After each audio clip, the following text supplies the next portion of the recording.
Hey folks, it's Frithgar here, how you doing? Welcome back to Farmville. It's not the one right next to it, that's got the beans in, but it is the one further over. Okay, but anyway, I'm not going to plough it. I was thinking I'd go and spread the fertilizer and just tell you to ignore the fact the combine is there, but I think we'll do it properly and we won't cover the combine in fertilizer, which would be highly corrosive and really not very good for the combine at all. So we will actually do things properly. We will put you away in the shed over here, and we'll stop there. Everything is done and dusted that we need to do and dust. Cows have got enough food for now. The chickens have also got enough food for now. I have done the hay. I've spread the fertilizer on the field. I've done whatever crops can be done. And we've done the planting in this field right here. So let's get some sleep. Alright, loan interest 6,500. And then we got a couple of other expenses that we've had to go out as well. We're on 4,000 euros. We have got over here... Let's just see what the biogas plant situation is. Over this way. Right, the manure is using up. The one thing I don't like about this is how fast that manure is disappearing. Like, that I don't like at all. The other thing that I don't like about manure is that, you can look in here for the amount that you got stored. So we've got 37,000 straw right there. And if we scroll down a bit further, we've got 7,000 litres of manure over here. So, I think that the BGA is actually using up that manure as fast as it's being produced. I don't particularly like the idea of having to take some to the BGA every single day. But it's starting to look like we might need to be doing that. We need to move the eggs from the chickens. Now, I would like to get our 10,000 euros paid off. So let's go to here. The weather forecast is giving us some rain at some point in the future. That is at 9... Oh, crumbs, look at that. 9 o'clock. That's going to go most of the day. We have planting that we want to get done today. And we also... Okay, so there's no harvesting that needs to be done. We've got that at least. No harvesting. But we do have planting that has to be done, which is the wheat and the barley both need to be planted. So the wheat will be planted in the sorghum field, the barley will be planted in the wheat field. So we're going to be planting wheat down here, and we're going to be planting in that field right there, we will be planting barley. And then the other crops we don't need to actually worry about. All right. That will all work out, which means that I will leave the time on 1 speed because I don't want to be working in the rain.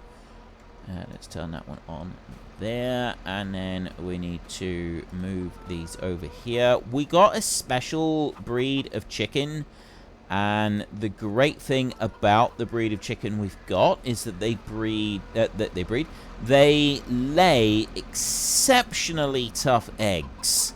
They're known for it. They really are. The quality of the eggshell is phenomenal. And what that means is that these eggs can take a little bit of shoving around and hitting. They don't break. The downside to this is that when you use them in the kitchen, you do need some kind of weapon, like a sledgehammer, in order to crack these beauties open. And also, they taste funny. But we don't tell people that before they buy them, and that way we make a fortune. So we have got a massive amount of unbreakable eggs going in there. Just waiting for that money to finish ticking through. I'm using this tractor today. We got 8,000 euros from sold eggs. I will go and get the milk a minute and sell that. And right, we've got 7,000 litres of manure in the store, and then we've got over here, we've got 5,000 litres of space for more manure. 1 day we use up about 5,000 litres of this stuff per day. So, although we're producing more of it, in order to have this one running continuously, I do actually need to take a load of it over every single day. I don't particularly like that. I don't want to have to be running over there every day as well. Like, we've got several jobs that... Well, several. We got 2 jobs with the feeding... the eggs from the chickens and the milk here that we do. Alright, so we've already got that doing every single day. I'm not sure if we want to... We don't want to be loading the milk from there. It makes it taste funny. We'll go and get the milk from this side. I'm not sure if I want to be doing it like that. I'm not certain that... Why is that gate open? I must have accidentally clicked it previously. We're lucky the cows didn't wander out in the night. Huh. Alright, I've got 4,800 litres. How much milk have I got? Milk is on 0. It's exactly 0 in there. I got exactly... So we had exactly 4,800 litres of milk. Oh no, we got exactly 4,800 litres of milk, and this tanker can take 4,860. Okay, that's actually pretty cool. Yeah, I don't necessarily like the idea of having another task that we have to do every single day. I'm not going to rule it out. I'm open to suggestions on that one. If you think that I should take a trailer load of dung over to the plant over there every single day, then let me know and we can see about making it happen. 10,954 right there. So we're just under 20 grand coming in. I'm going to go into our loan page right here. Now, I didn't repay anything yesterday because we wasted all that money on the baler instead. I still don't regret that. It was a nice little experiment to see if it would work. It didn't work, it did fail, but at least we now know that it didn't work. And yes, I'm still obsessed with wanting a faster baler, and I am going to try and get a faster baler one way or another, but I'm just not quite sure how I'm going to make it work. I need to do planting now. We've got barley and wheat that we need to plant. It shouldn't actually be all that difficult to plant both lots. The one of the fields is a bit bigger than the other. I could, in theory, go and take 2 machines out there, but I don't think we're going to need it because this one right here is soybeans, sorghum, oilseed radish, grass, wheat. This one right here, once I get down to the other fields, the sorghum field down there, it's really not going to take very long to do that one. And then we come back up, and this one goes into the old wheat field and starts planting the barley in there. It's going to be absolutely tickety-boo. I don't think there's going to be any problems there. And then later on in the winter, we might, once we've sold a few crops, be able to buy another field, in which case we'll be combining this one that's got the sunflowers in with the one further up next to it. So it's going to be a really, really long field that we'll end up having here. But the one down the end here, this sorghum field, this one we will leave separate until a bit later on, I think. This will be like the last one that we join in on the big, long, thin field that we'll end up with down here. Let's get you all unfolded and ready to roll. And start that one up. Off we trot. Fantastic. So we did the stubble tillage, and I haven't got that. It's not officially in the game as mulched onto the field, so we're not going to get a yield bonus out of it. That's only going to happen if I actually go and buy a mulcher. Now, I don't need to cultivate this field before I plant it at all, because we've got a direct planter, we've got a direct drill, so there's no need to go and do that. We could just buy a mulcher instead and use that. So although we've got that cultivator, because I would rather cultivate the rather plough the 2 fields that do need, well, one does need ploughing. The corn field, the one that's got the maize in it, the corn, that one does absolutely need to be ploughed afterwards, so it's ready for the next crop, which is, well, soybeans go into that one. No, corn, sunflowers go into that one. And the sunflowers need to go into a prepared seedbed because that's via a planter and not via a seed drill. So the planter cannot direct drill. That one has to be either cultivated or ploughed. So that means that the cornfield, we will have to plough that one every time, because the needs ploughing thing, that just kind of dictates what we will be doing with that one. The other fields, where we'll be planting the next crop of corn, that one can just be cultivated. We could do what we've done in this field right here, and we could cultivate it, and then that would be it. It would be done. We don't need to, though. We absolutely don't need to go and do that. We can plough it instead. And I like the idea of ploughing because the ploughing removes the need for an additional step. If we plough it rather than cultivate it, we then don't need to go back over with a herbicide and spray it with a herbicide at a later date, which I think is fantastic news. I'm all for it. So, for that reason, I'm definitely going to be picking ploughing. I really shouldn't be reversing with that thing in the ground. That is not doing those coulters any good whatsoever. For that reason, I would be picking the ploughing over the cultivating, and that so then we don't have to go back over, because cultivating isn't very much quicker than the disc plough that we've got. They're both about the same kind of speed working through the field, and it just means that we've eliminated an extra step. Quite happy with that. But that brings me back to the sorghum. Do we keep the cultivator and just cultivate the sorghum field, or do we get rid of the cultivator, because this is the only job that we're going to be using the cultivator for? Do we get rid of the cultivator, do we sell that one, and instead go and buy ourselves a mulcher for using in this field?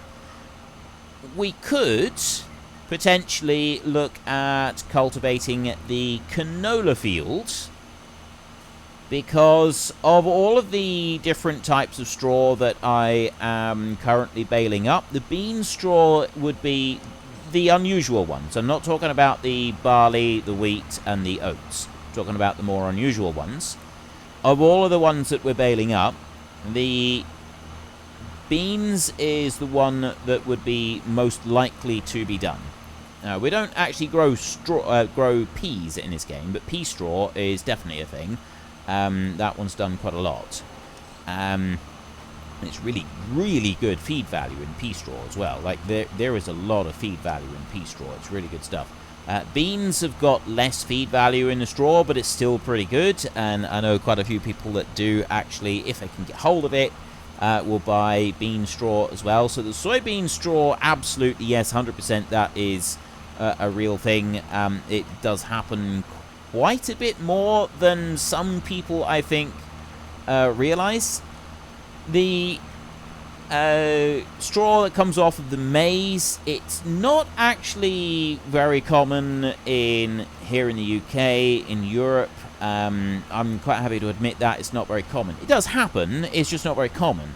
However, if you go and look at some other countries, especially India is a really big one, but there's also quite a few places in Africa as well. Like, I mean, Africa is a huge continent. There is a lot of different countries, and there is a lot of different ways of doing things from the north of Africa all the way down to the south. But there are quite a lot of different areas where saving and using the straw from maize is actually quite a common thing in India, in Africa, and in parts of South America.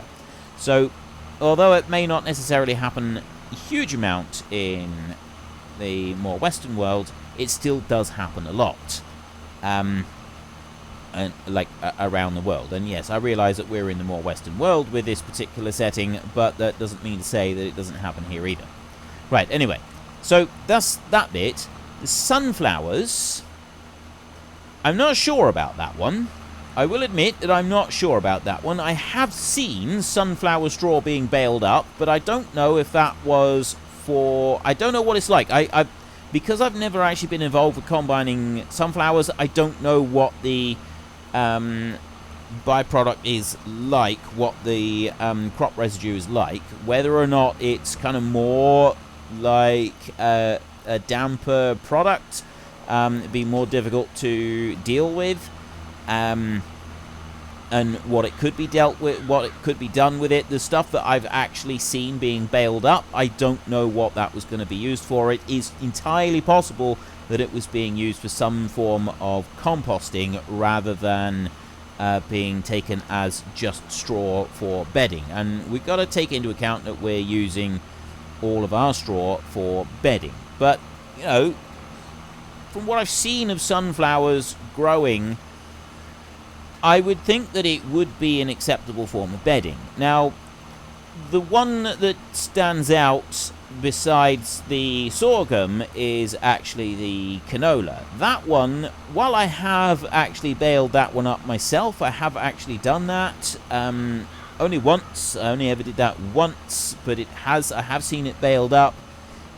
It's not very good as bedding at all. It doesn't have the kind of absorbent qualities that standard straw would have. It's really, really not very good for that at all. It's not a particularly suitable crop. There are issues with it like that. I guess that it could still be used as bedding. It was more, the one time that I baled it up, it was more that we were kind of doing it as a bit of an experiment to see whether or not we could use it, and we decided that, well, it probably wasn't worth it, but it could still be done, and it could still be used if push came to shove. We could probably do it. And the reason that we wanted to give it a go was because when you cut, there's different types of canola. You have spring crops and winter crops, and quite frequently the one that the winter crop grows quite tall, whereas the one that you plant in the spring, certainly here in the UK, doesn't grow very tall at all. It doesn't grow tall at all. So the shorter one, when you combine it, you combine it fairly low to the ground. The other one, the winter one, you do tend to combine that one quite high. Oops. Turn that one off a second. Barley. Let's go back to the beginning. You do tend to cut that one fairly high up off the ground because you want to try and minimize the amount of crop residue that you've got going through the combine along with the actual crop itself. So you try to leave as much as possible of the stalk behind in the field, because it does clog the combine up. And I have spent several hours sweating away in the heat of a really, really hot summer sun, absolutely baking down on top of me, while I try to unclog a combine that is jammed solid with the stalks from oilseed rape, from the canola. And it's a lot of work. So you try to leave quite a bit of that behind. It does mean that once you've finished harvesting the field, you generally then go over the field with either some form of mulcher, some sort of topping machine, or maybe disc harrows or something like that. And you chop up those really, really long stalks before the next crop is done. Because if you don't, it will cause problems. If you just leave it and try to go in there with a direct drill, it just balls up masses and masses, huge, massive amounts of crop residue. You get these great big piles building up in front of your direct drill, and it's a real jolly nuisance. You don't want that at all. You really, really don't. It's a lot of work to go and sort all of that issue out. The other thing that you can get is, if you're trying to plow it, you can get similar things happening in front of the plow. It's generally a bit of a jolly nuisance, so you do need to go and deal with that crop residue somehow. So the experiment that we ran on the farm that I was working on was we cut lower down so that we didn't have to go back over with either disc harrows, or we used to use a topper actually to go over it. And so we cut lower down so that we wouldn't have to do that. But we turned off the straw choppers, because the principal reason that our combines would jam up was not because of the crop residue in the middle of the combine. It was because of the material going through the straw chopper And that was kind of the choke point. So we figured that if we could go a little bit faster through the crop, then we could... it would absolutely justify handling the crop residue in another way. But you couldn't really... Like, what's the difference between driving a combine a bit slower and chopping the straw and then going over the field afterwards with a topper or a disc harrows and cutting up the rest of the stalk that was left behind, or going faster and baling it up? It's actually cheaper. If you look at it that way, it's actually cheaper to do the first option. You're not going to spend as much money by using the straw chopper and going slower with the combine and then going over it again. You're still having to go over the field twice. You have to either with the baler or you have to with the disc harrows afterwards. You need to go a little bit slower with your combining, so there's that to take into account, but it's still overall cheaper to leave the residue in the field, unless there is a good reason for baling up that crop residue. Will it be worth it? Could we use it then as bedding or something like that in a field? In the cattle pens, could we, maybe not necessarily just on its own as bedding, maybe we could bale this stuff up and we could use this as bedding for the animals alongside something else. So we could mix half and half this and wheat straw. If we could do that, we use less of the wheat straw, which is actually quite a valuable byproduct. You do get a good amount of money for that coming off of the farm. I'm talking about UK farms, so UK prices for everything. Straw is a valuable commodity. It is worth quite a bit of money, so it is worth doing it. It also depends what part of the country you're in. Sometimes bigger estates, they don't think it's actually worth baling up the straw. Other places, they do think it's worth it, and they can get a pretty penny for it because it is sold to stock farmers, or the stock farmers themselves, and they need the bedding for the animals. So we did this as a bit of an experiment to see what it was like.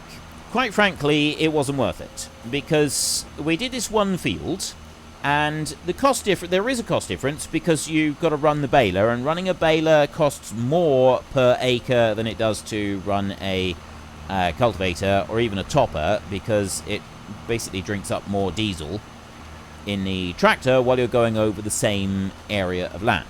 So it costs more to run the baler. This was offset by the fact that our combine, now this may not necessarily be the case for all combines. Combines now are probably going to be a lot different. This was 20 years ago. So our combine, the choke point on that combine was the chopper. By disengaging the chopper, we were able to go faster. Right? That's great. But you then still, if you disengage the chopper, you've then got to go over the field with the baler. So as you're going over the field with the baler, we might as well cut the crop lower to the ground so that we then also don't need to go over the field with the disc cutters. So you see where I'm getting at? We have to put more crop through the combine. That means that we did have to slow the combine down a little bit, but compared to just running it with the straw chopper off. However, we're still overall running the combine faster than we were previously. And when you're talking about hundreds and hundreds, I mean, overall the estate was several thousand acres, which, I don't know how many hectares it was, over 1,000 hectares, I think. I don't remember how many acres in a hectare, but it was, the estate was thousands of acres, and running a combine over that, if you're able to save minutes per acre that you cut, that can mean the difference between your crop getting in without getting rained on or not. Right? Those, over time, over a large number of acres, that amount of time that you're saving adds up, and it becomes a significant saving. Everything, it comes down to cost and time. So, although it may seem like you're only saving a little bit of time to do that, over a very large estate over the course of a summer, it can mean the difference between a successful harvest or some of the crop still being in the field when it hoofs it down with rain. And canola you've got a very tight window in which you can actually do the harvesting, because the pods start to break open, and if it gets too ripe, they shatter before they even get into the combine properly. There are issues with it. So, yeah, we had a look at this, and we decided whether or not it was worth it. So ultimately, we decided that it wasn't worth it, because the bedding quality of the material that we were getting wasn't very good. It was acceptable, but on the balance of things, it looked to be a very similar cost. A very, very similar cost, but there was more labor involved, and so, and it thus, just removing it from the field was slightly more time consuming than if we went the other route. So yes, the baler bit saved a tiny little bit of money compared to the other bit. Like, overall, the baling bit was slightly better, just marginally, just very, very marginally. But the extra work that was involved with using this stuff up, we couldn't just go and compost it as it was. It required work to compost it. Now, we did have a machine that basically meant we could take bales of stuff or trailer loads of manure and so on, and we put them down the edge of the field, and then you would turn them over with this machine periodically and actually properly compost it rather than just rotting it in a manure heap. We could have gone and put it into that, but it just wasn't worth that extra step of work compared to, and then spreading it back on the field compared to just chopping it and leaving it there. So it wasn't worth it from that perspective. So it was only going to be worth it if it was worth putting it in for the cows and saving us using up all of, as much of the other straw, because the other straw could be sold. So we were also taking that into account, selling the wheat straw that we wouldn't need to use because we'd been using the straw from the canola instead. When you took all of it into account and you balanced everything out, the extra hours involved with having to get the canola straw and spread it out, it did not spread very well. I will hasten to add, it was awful for trying to spread that stuff. It was absolutely awful. So it was a lot more work to spread it. Once you'd done that, you took everything into account, you ended up pretty much breaking even because of the extra hours and so on involved. Now, if we didn't have to take into account the amount of time that it took to mix the straw and the straw sort of portion of it, then possibly it would have actually been worth it. But because we'd also took everything, like every single detail was taken into account from the beginning to the end, it's pretty much breaking even. And we decided that because we weren't making any extra money... Unfortunately, folks, that is all we have got time for today. A massive thank you to everybody who has earned their way into the Great Book of Names. To find out some more details about all the names coming past, please head into the description and click on the link to the Discord. It's a link to another video. The link is on the other video. Please also consider checking out the links there for Nitrado, who provide gaming servers for games like Farming Simulator, Minecraft, Ark, and several others. And there's also Fanatical, who will help support your gaming habit by providing you with cheap games and also giving me a small commission on anything that you buy using my link. If you've enjoyed this particular video, then please head down below and give us a like. And if you really enjoyed it, then please tell your friends all about me. Get them to come and watch as well. That would be awesome. And until next time, thank you very much for watching. This is Frithgar. Goodbye, and see you later.